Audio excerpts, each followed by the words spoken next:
And I now invite Ms. Atishi Marlena, Councillor and Member of the Legislative Assembly, National Capital Territory of Delhi, India, ICLEI Vice President and Vice Chair of the United Nations Advisory Committee of Local Authorities on Environmental Action, to make a statement. Madam, you have the floor. Excellencies of the United Nations, ladies and gentlemen, I am here today as a representative of the Government of the National Capital Territory of Delhi, India, and as Vice President of ICLEI and Vice Chair of UNACLA. All of us present here come from different cities and countries, but face common challenges. How to provide our citizens high-quality public services while ensuring equity, ecological sustainability, and fiscal prudence.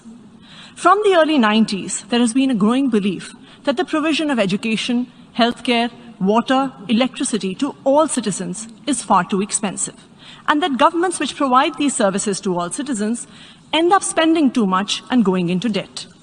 So governments, especially in the developing world, have started withdrawing from these services. Provision of water and electricity have been privatized. People face increasing tariffs. Education and healthcare have seen substantial reduction in government spending, causing the steady deterioration of government schools and healthcare facilities. While this may have improved fiscal management, it has led to increasing inequality.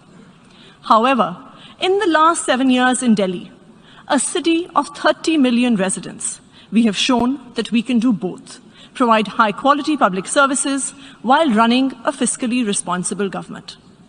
In 2015, a new party that was formed out of a nationwide anti-corruption movement came into power in Delhi, led by Chief Minister Mr. Arvind Kejriwal. We faced many challenges. Delhi had some of the highest electricity tariffs in the country. The financial health of power distribution companies was poor, power cuts were frequent, the government water utility was facing losses, government schools and hospitals were failing, and families were shifting to private providers for the same.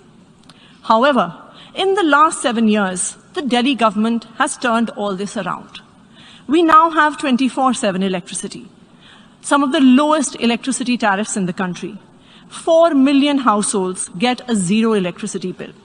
The financial health of power distribution companies has improved. More than 1,500 residential areas in the city of Delhi have got piped water supply for the first time. The water utility is no longer in the red.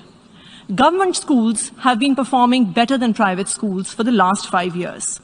Just last year, 200,000 students shifted from private schools to government schools in Delhi.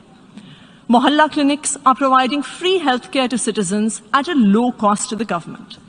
And all this has been achieved with increasing revenues and budget sizes. The total budget of the government of Delhi has increased from 300 billion rupees in 2015 to 750 billion in 2022. The per capita income of Delhi is 3 times higher now than the rest of the country, and the state GDP has increased 150% in the last decade. Delhi is now the only state government in all of India that does not have a fiscal deficit. The Arvind Kejriwal government in Delhi has shown that a government can provide high-quality public services to all its citizens and yet be fiscally responsible. And it is these very public services that, in fact, lead to greater economic growth. Thank you.